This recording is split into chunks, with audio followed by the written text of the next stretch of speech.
All right. Someone clap us in. Surprise Synopses! Surprise Synopses? Surprise Synopsis! Now, I may be a simple country lawyer, but I know a hilarious podcast when I hear one. Ladies and gentlemen of the jury, this is a show where they take one random trope and each pull a genre out of the hat and create a surprise synopsis. Now, doesn't just that sound like the best damn podcast you ever heard? Damn tootin' it does. Now, I want to know, ladies and gentlemen of the jury, is this a hilarious podcast? Are they guilty? Yeehaw! I plead guilty. Oh, guilt? No, I wasn't listening, really. Can I call Alex as a surprise witness? I'm very surprised. A surprise defendant? Damn it! All right, well, I guess this is a mistrial. And I'm Harley. Welcome to Surprise Synopses. There's a kangaroo court you've got running here. There's no... Where's the bailiff? I'm Judge, Judy, and Executioner. Thick. Oh, that's a callback. That's a callback. Whoa. All right, ladies and gentlemen, this is the show where we take a random trope, each draw a genre out of the hat, and create for you a surprise synopsis. As you heard in the intro, I'm Harley. We've got Alex. and Damien. And I felt the need to reintroduce everyone because, well, how? That was an intro. Anyway, It counts. now that we're all here, previously on Surprise Synopses, we had the trope of Manic Pixie Dream Girl, which, oh boy, what an episode 6 that was. What an adventure. I'm still tired from how long it took. Now, I don't actually remember anyone's pitch. Who we'll get won? to that, but we each cast Zooey Deschanel in a different Yeah, role. that sounds like something we'd So do. you had the classical Americana horror, where I died and Alex got to live. What? Damien's pitch, for Damien, who doesn't remember, was about a straight-laced boy on the precipice of adulthood who wanted to cut loose with his... Oh, she's at a... demon something. Yeah, she's like in a cult. Yeah, So okay, we I've got know you now. Zooey Deschanel's the lady, and I guess we're playing ourselves, Alex. So who's the straight-laced guy? Who plays him? Is it you? Cast your own bloody movie, mate. Yeah, why not? All right. Like, forget to be like dabbled in the black arts with Zooey Deschanel. That's write myself into it. Weekend. Writer, director, also starring Damien. Zoe, if you're out there, give us a call. This is my vanity project. Well, write it, I'll produce it, we'll post it.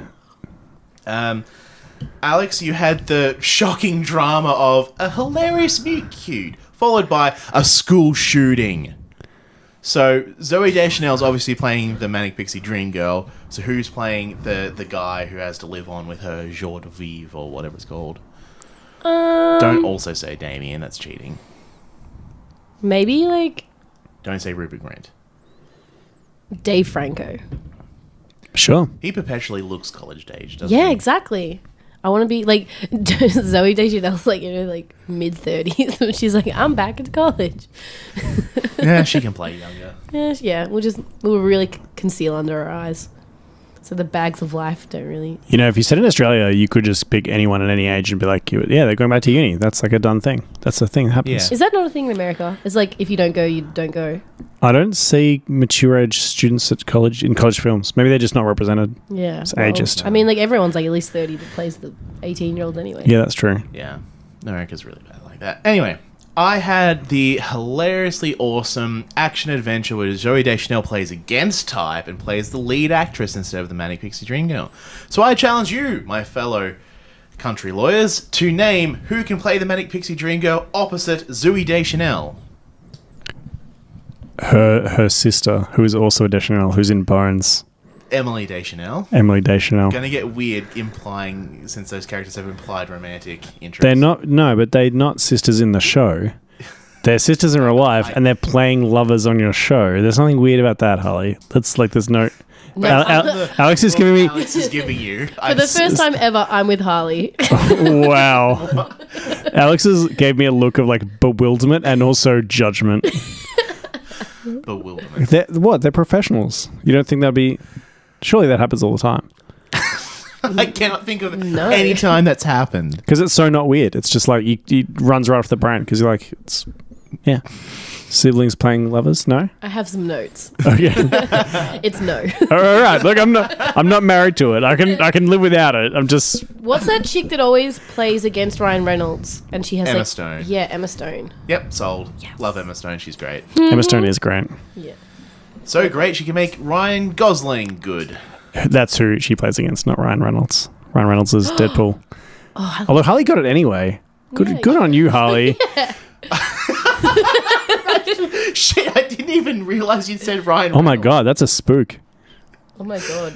Glitch in the Matrix. Yeah. Dun- Jokes, this is a simulation. That's not the first time I've done that either.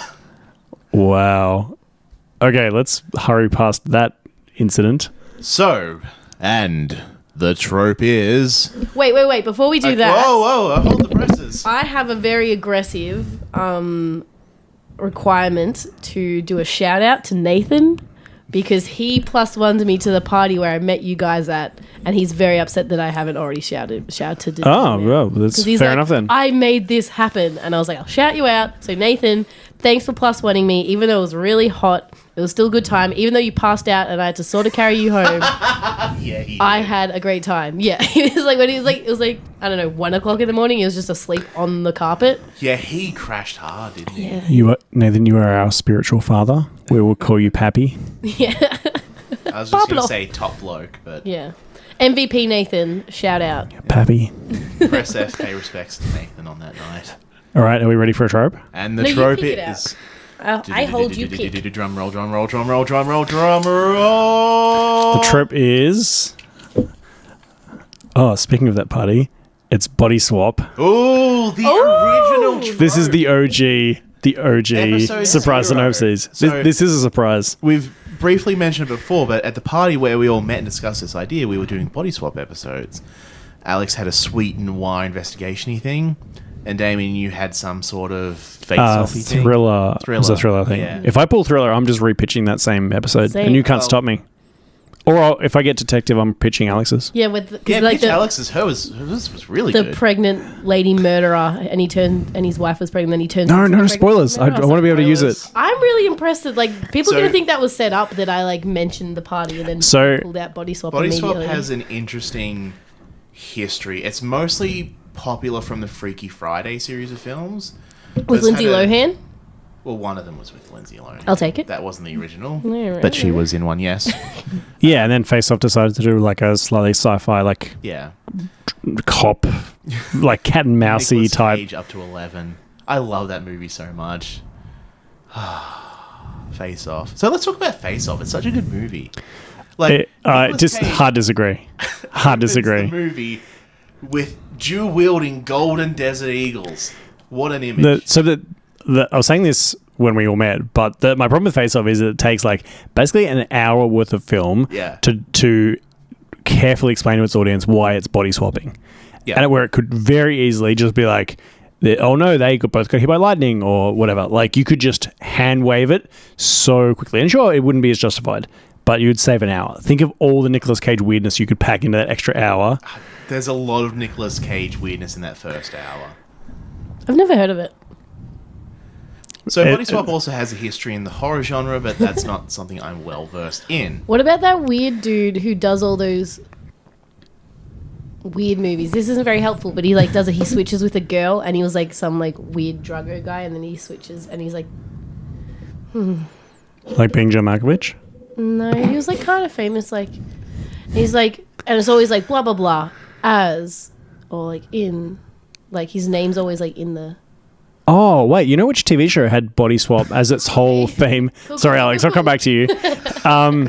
Quantum Leap. That whole show was just Oh, body really? swap. Rob Yeah. Schneider. No, is it? Oh, okay. Something like that? Rob Schneider? I think you're thinking of the South Park bit where Rob Schneider is a stapler. Yeah, and who are they like copying? Just Rob Schneider in real life, I think, is he does a bunch of low-rent comedies to pay the bills. I think that's who I'm talking about then. Okay. Cool. Good. So Quantum Leap. Tell us all about Quantum Leap, No. Damien. The premise of the show is like basically he's like got caught up in some scientific experiment that's like I'm not even sure if they do it in episode 1. It's just like this is the backstory that they tell you about in the opening credits, and it's like he just jumps into historical persons' bodies and has to like kind of get them back on track. So he's like, oh no, he's Elvis today, and like next it'll be like I'm Genghis Khan or whatever, and he's like has to like pretend like everything's fine. He looks like them, but in his mind, and he has some like magical helper or something. There's some kind of assistant that looks things up for him. Yeah. Body swap was also used really interestingly in the only good episode of season 4 of Community, where Troy and Abed switch bodies so that Abed can, and I'm doing inverted commas here because they don't actually switch bodies, they just yes and each other into it, so he can help breaking up with Britta. That episode was written by Jim Rash, who plays the Dean, who's also an Oscar-winning writer, which is why it's such a good episode. But yeah, the rest of season 4 left a lot to be desired. Yeah. I feel like you just wanted to have a go at season 4 of Community. I mean, no matter what but episode that was a good episode. Yeah. That body swap one. Because they're like making fun of the trope. The tropes. Yeah. Okay. So, Alex, you're our inaugural pitcher this episode. What? So, pick a genre. Despite the fact that she's now pitching this twice and you have yet to pitch body swap. What is Zombie apocalypse. All right. I think we're in for a fun night. It writes itself, surely. No, what? What's going No, on I'm joking. Yeah. So, while Alex is thinking, Damien, Thank God. do you have something to stall? Because I don't. It's a bunch of dead air. We can cut this. No, I'm going to leave it all in. God damn it. Let it Oh, man. This is Harley's revenge. Okay. Waiting for a tough one. I think I'm Okay, going to so- start at so the middle, then work out. Yeah, talk it through. Just Yes. So- in media rays. I feel like how the zombies occur is the body swap sort of thing. Like, it's like a mind thing. So it's like will be like some sort of science experiment that was to do with like telepathy or Telepathy, yeah. telepathy. Yeah. Thanks. And it was like in a way to like be able to like link minds, but it caused minds to sort of like die off and like go like zombified. But that person still like be able to hold the power to like go into other people's minds, but when you go in and like switch the minds, coming back, now you're both a zombie. Yeah, right. So it can go wrong and leave one member a zombie and the other person stranded in their not body. Is that right? No. Hang on, what was I saying? No, as in like, so like it was, the point was like you should be able to like use telepathy how do you say Telepathy. telepathy. Yeah. But what happened was you would switch your like consciousness, Yep. and that wasn't like sort of like, so like you can be switched, but then when you switch back you become a zombie, like your brain's mushed. Like it, Oh, right. it So can you- go one way, but like when but you try can't and ever go become yourself back. again. Yeah, so either you're stuck as that person, or if you come back you're like you again, but a zombie version of you. Like you become like zombie, not as in like like I'm half dead, like zombie as in like Liquefied brains. yeah, like Sure. nothing in the Okay. lights on, but no one's home. Yep. Okay, Yep. so that's where I'm going with this. Yeah. Sure. So it's sort of like an outbreak thing. I So- think so because they're- maybe patient 0, they can switch. Oh, yeah. So you got one person who can switch freely. Yeah, they And can this come is our back and they're character. okay, yeah, and they're like, I feel like they're the antagonist, but also our main character.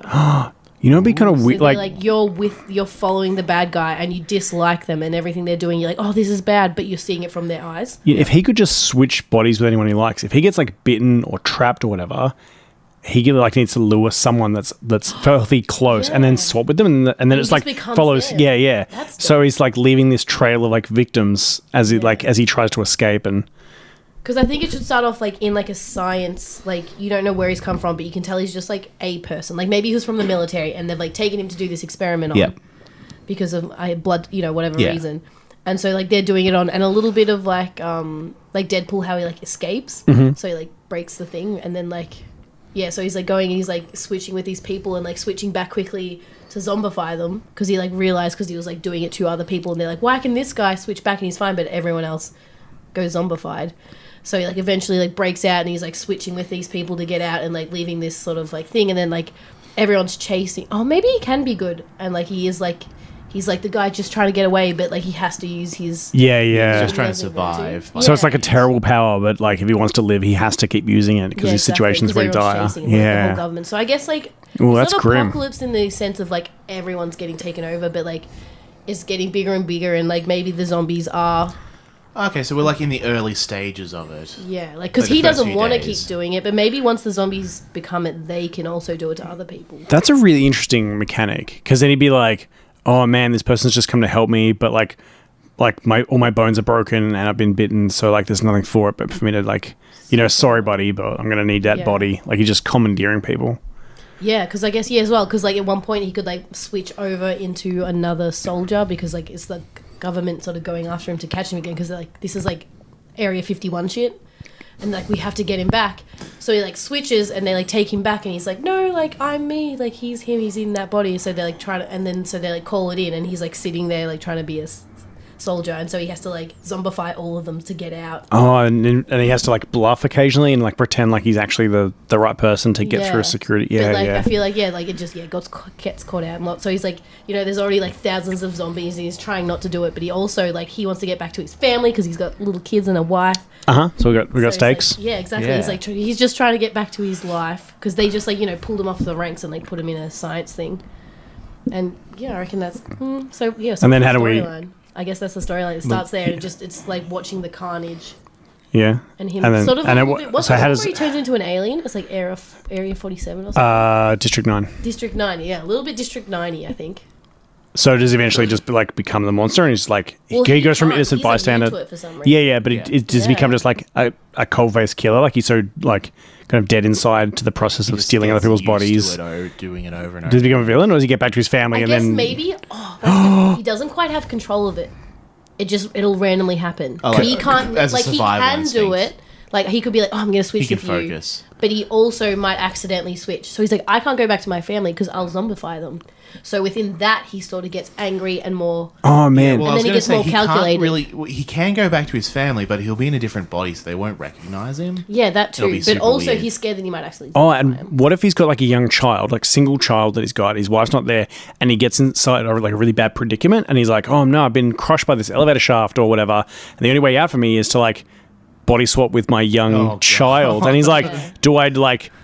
If I don't, he's just gonna like starve here because he's lost and surrounded by zombies, so he's just dead as well, and then I'll be dead. But I could just like jump inside him, so it's like this like terrible choice. Like, does he like zombie body snatch his own son? Steven's choice. That's cool, and that's like the end one. I feel like that's like the end scene. Yeah. So it doesn't actually show him making the decision. You don't know what. You'd walk out of the cinema feeling so yuck after that. Yeah, You'd just be That's like an awful, and also then you question yourself. You're like, what would you do? Yeah, what would you do? Yeah, you just sit at Pancake Parlor looking in the well of maple syrup, going, God damn it. Because I feel like there could be like some chance for him to escape as well. That makes it a little bit more of a decision for him. Maybe he'll find a way. Yeah, it'll be difficult. So it's not a guaranteed survival. But it's like, I feel like that. Oh, you can double down and have that, and he tries it and it fails, and only traps him worse. So now it really is either swap or die. Anyway. Yeah, so he tries to get him out first. Yeah, and then that fails and traps him worse. 100%, I would body snatch that child. Do you reckon? 100%. Your own son. Do you have kids? No. Okay. 100%. Yeah, that's pretty crazy. Because also that means he's leaving his son's consciousness. Because the first switch, they're still that. Yeah. So he'd just be confused and in pain. Yeah. And it'd be terrible death. The kid would feel the kid would be conscious to his death. And maybe he'd even know that he's been abandoned by his parent and all that. Well, the kid's gonna have a fucking weird time as he's just sitting there with a boulder on his leg or whatever as he watches himself walk away. Oh, it's... Oh, but then, I don't know, I guess you could do either way. We could have like a movie cut or director's cut. Yeah. Or you... For movie endings. Yeah, or you can just be like, leave it, you don't see the choice. And then like, after the credits, the child comes back to the mother and it's unclear about which choice was made. Oh. Yeah, that's a good one. So either he survived. I like your direction better. I was going to say, you film both choices, but then you just randomly distribute it to different cinemas so people see a different ending. Like I'm reaching like different regional I like things. yours better. That's much better. Yeah, that's cool. I like that. So I feel like he's not necessarily the bad person. He's protagonist. Like you empathize with him. Yeah. But yeah, I feel like I definitely like the thing where he can control it, but he also can't control it. So he's accidentally like messing up all these people innocent. And he's like, oh, like he like monsterizes it. Like he believes in himself that he's a monster as well. But he's like, I want to live, but also like, how can I? Because I'm going to ruin the world. I would definitely watch this film. This is like very compelling. Yeah, I feel like there's a lot of like it's kind of dark questions and like moral ambiguity. Yeah. I definitely listen to a podcast of people who watch the film and listen to them discuss it. You read the cliff notes, Which is basically what I've already done. Yeah, well, now you know the ending, so that's spoilers. Yeah. Well, technically, no one knows the ending. Yeah, true. There's no actual right answer. That's canon. And his name's Ryan. Okay. Because Private Ryan.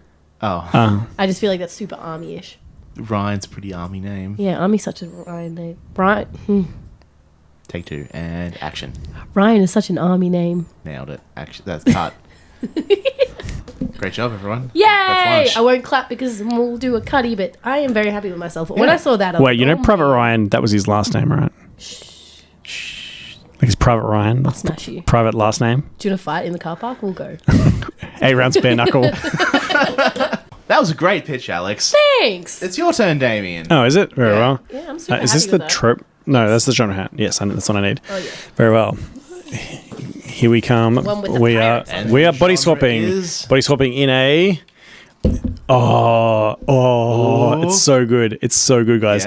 Yeah. We are body swapping in an espionage/intrigue film. Bastard. I love that one. What That's does that mean? Damien, you lucky devil! In like a spy intrigue at court style, like What?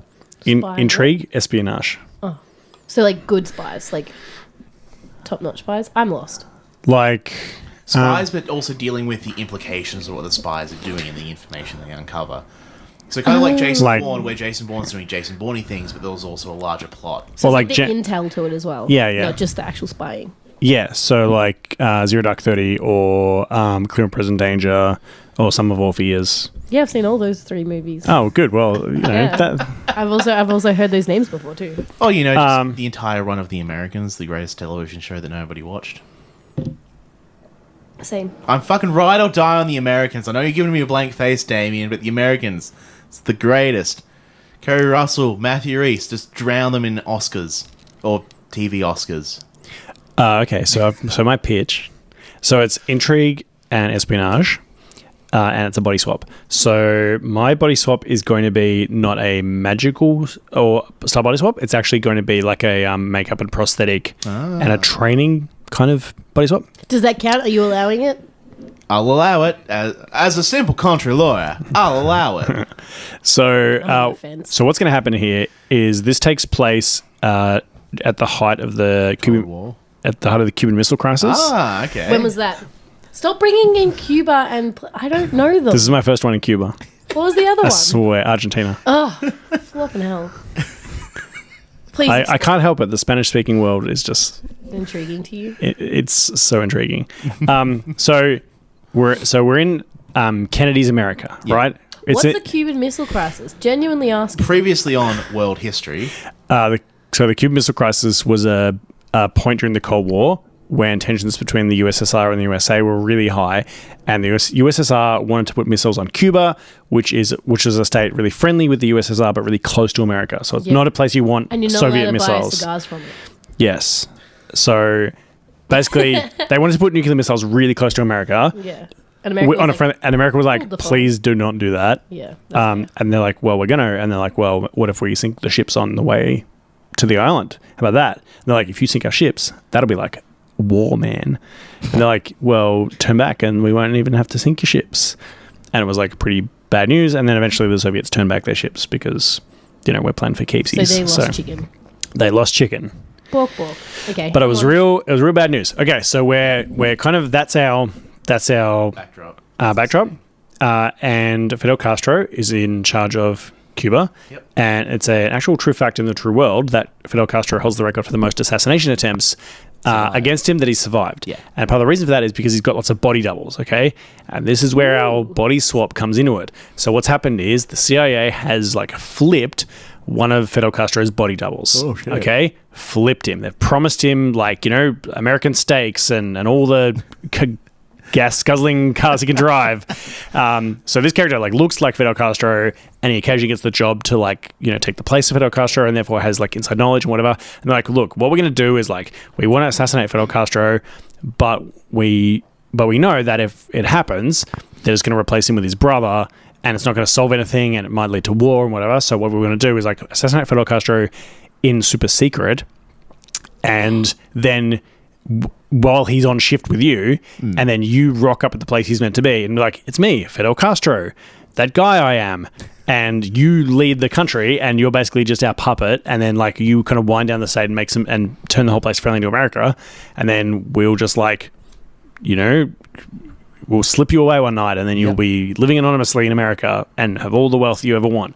So that's the general CIA plan. Nice. So, and then he's like, look, I've been trained as a body double, but like, I don't know anything about policy. So they're like drilling him, and like he has a few near misses with the Castro's men and the CIA, and it's kind of cat and mousey. And one of the other body doubles is like onto him. Like he thinks so, but then it's like, they all look alike. So which one's which? And the CIA guy is like, wait, how do we know we're meeting the right one? And maybe it's like That's a good bit.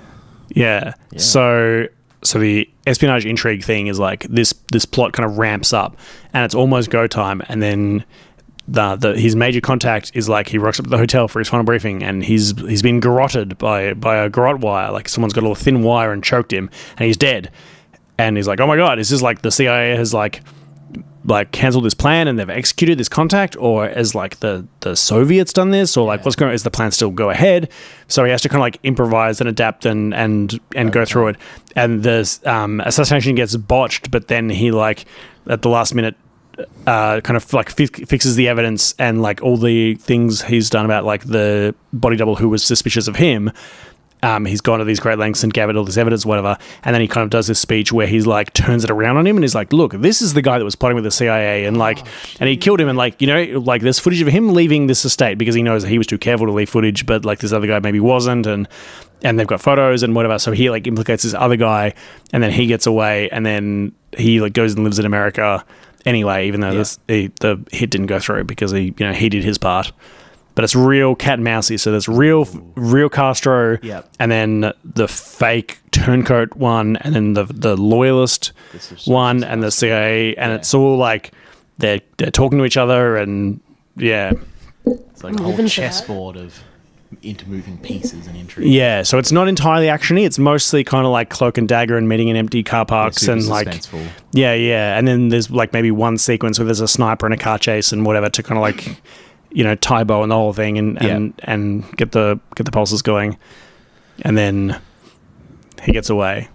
As the viewer, do you know which one's which the whole time, or are you also confused as to who's actually showing up and stuff like that? You okay? So most of the time you know, but during the final sequence, you don't know who's been arrested and who's who, and it's only like when he's laying down. He's like, no, actually, it was this guy that was playing against me that you work out like, oh, wait. This is Fidel.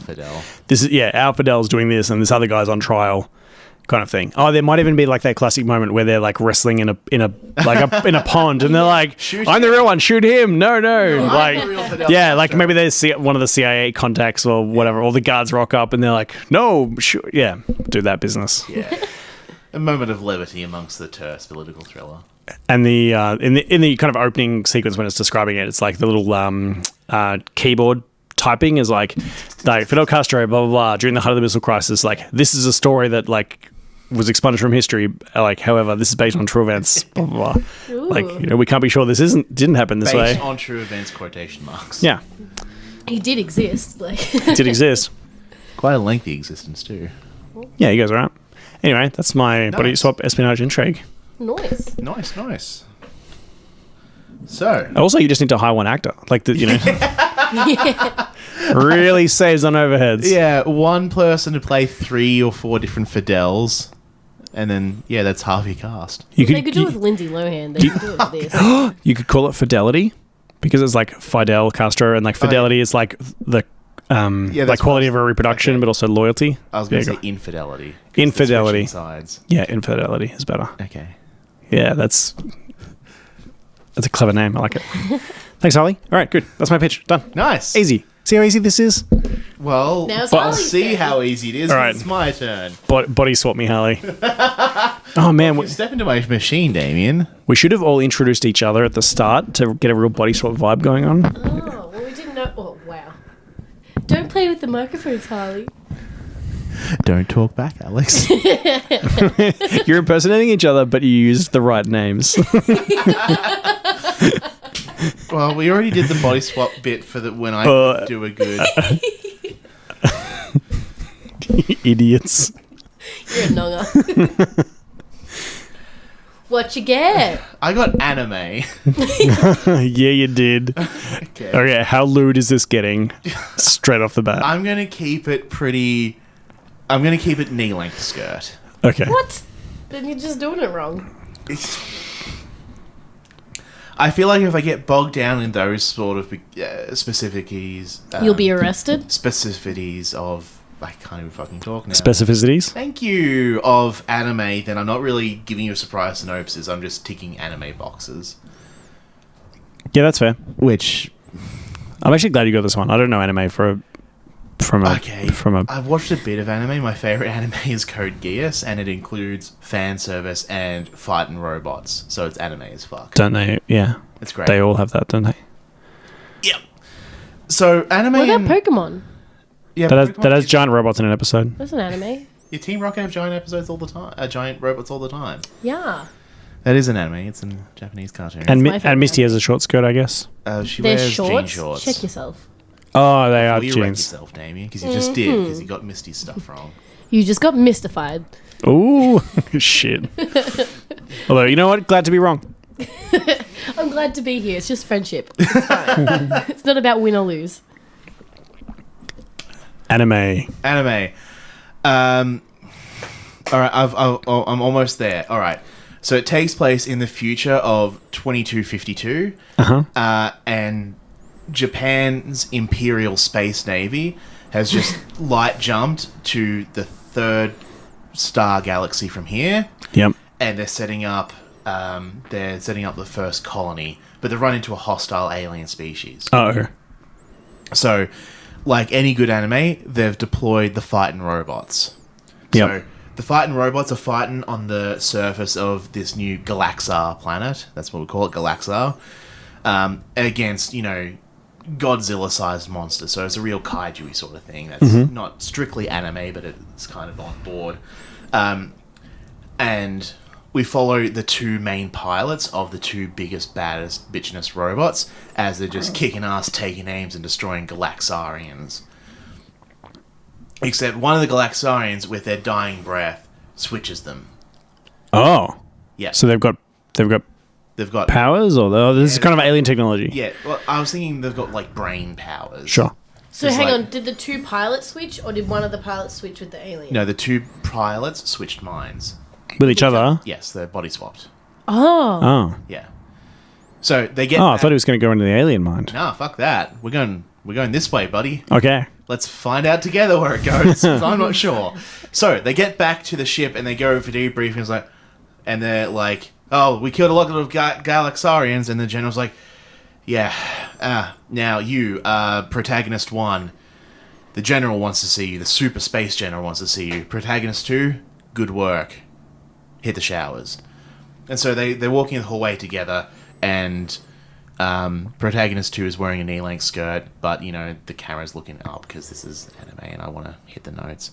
And they're talking about, why does the super space general want to see you? But wait, I sound like you. You sound like me. They hadn't looked at each other yet? They haven't noticed that they've been Yeah. apparently They were in gender the heat swapped. of the moment of the battle. Okay. They were just, and now they've got a moment to breathe. They're like, wait, did we bodies? I best I'd get to go see the Super Space General then. So they go. That's very chill for real. Actually, yeah, if they're in their flight suits, maybe they wouldn't have noticed. So when they take off their flight suits, they're like, wait, this isn't my body. That makes sense. Yeah. Sure. Are they Thank both girls? No, one's a girl, one's a boy. Well, I don't want to nitpick, but if I was a dude or I was a girl and then I switched the other gender, I feel like I would notice. Sure, they're both ladies then. Okay. I just feel, I mean, just for this little section, Okay. you need to change everything. Sure. To make sure it makes sense. Okay. Yeah, 2 lady pilots. Sure. Yeah. All right, Lady so one of them I'm a lady.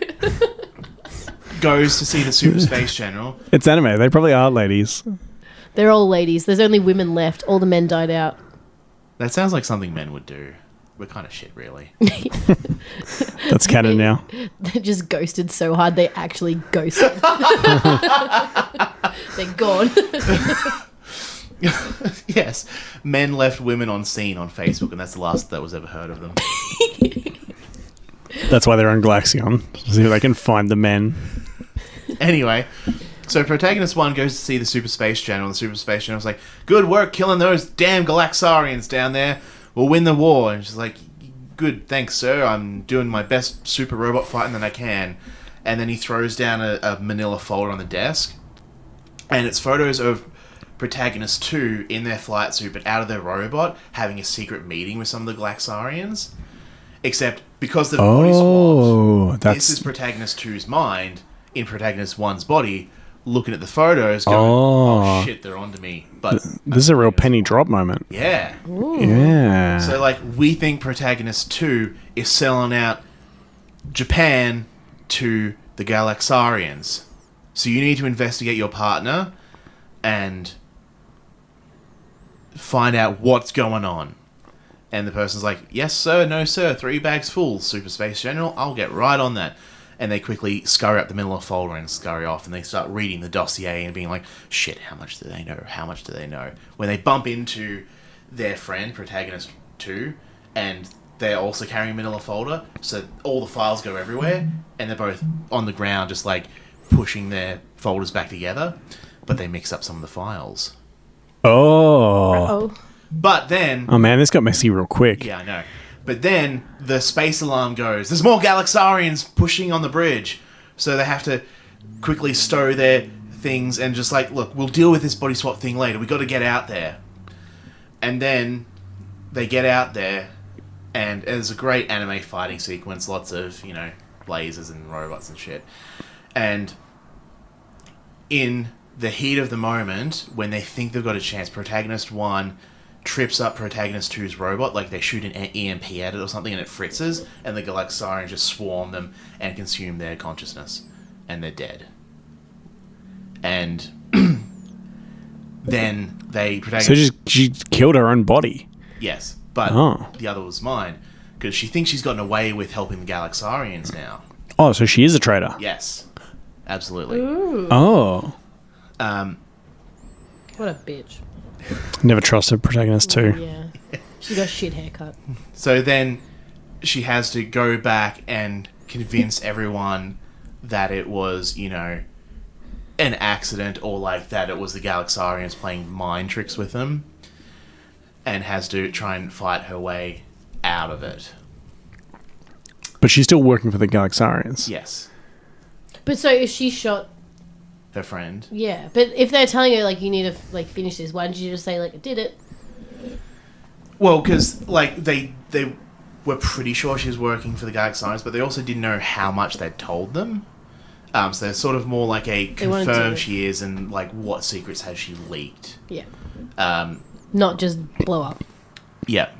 Fair. So... Reasonable. That's smart. That's why I'm not the leader of a galaxy. Right then, when protagonist 1 feels like they're almost about to be caught, like, shooting their comrade who's an unconfirmed traitor, protagonist 2 returns in a Galaxarian space robot and starts attacking the station, and protagonist 1 is like, oh, thank God, a false flag attack.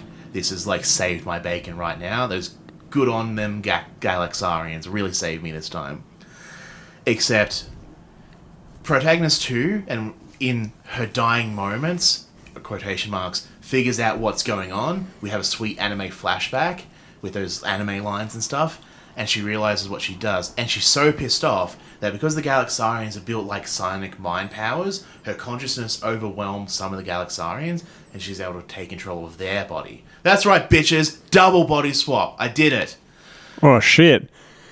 And So wait. So right now, Yes. the pilot that was working for the Galaxarians Yes. is in a human body fighting a battle against the Galaxarians, and the one that was loyal was forced to take over the bodies of Galaxarians, and they're fighting against the humans. Yep. So they're both fighting against interest right now yes. from some body swap trickaroo. This sounds more like a TV series. This is perfect. This is the more naughty, the better. Yeah, no, I'm on board. All right, bring it home. How do we resolve? Alright. So then we have our sweet big fight sequence, and it comes down to Protagonist 1, Protagonist 2, who's in the Galaxarian's body, and the Super Space General. And they're both trying to convince them of their version of events.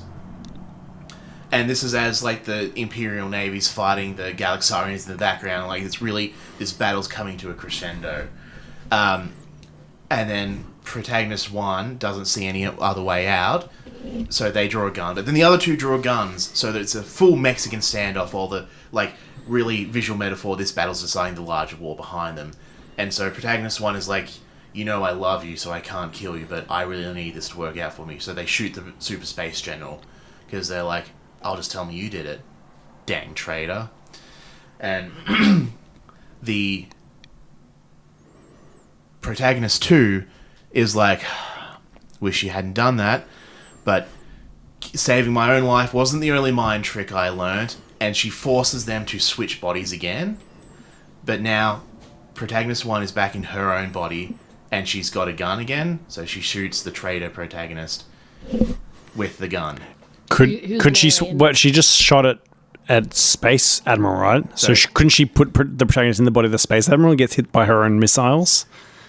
Oh yeah, this is in Giant Robots. I was thinking like they were on the bridge as it was burning with like handguns. Oh yeah, right. But yeah, they could do that. So yeah, the idea is that Protagonist 1 tries to kill Super Space General to cover her own tracks, but Galaxarian good person all along switches their body. Yep, with the Super Space General. Yep, that tracks. And so Super Space General kind of gets what's going on. Protagonist 1, who's the real traitor all along, dies a dang dirty death. But like, you know, a bleedy outy death so that we can have a nice monologue. Yeah. And, you know, I loved you up until you tried to murder me and betray everything we ever believed in. And then there's just the Super Space General and Protagonist 2 just standing on the bridge while the battle rages on in the background. Ooh. So, yeah. I like it. So that's my body swap anime. I feel like I wouldn't mind if Protagonist 1's name was actually just Protagonist 1. That seems like a really cool like pilot name.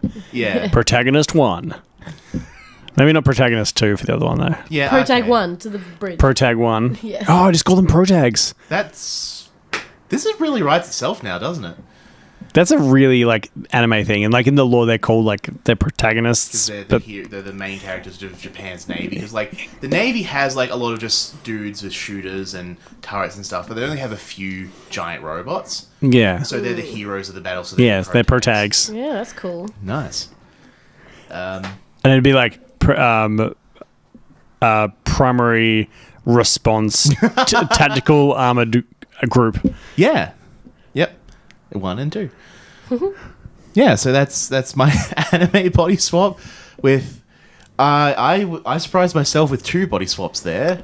And That was great. And then That all like you wrapped it up in a bow, and I can kind of see it in the space battles and all the explosions with the anime and stylings. then, surprise, you thought there was only 2 body swaps? Nah, dog, 3rd body swap. Keeps body swapping. Yeah.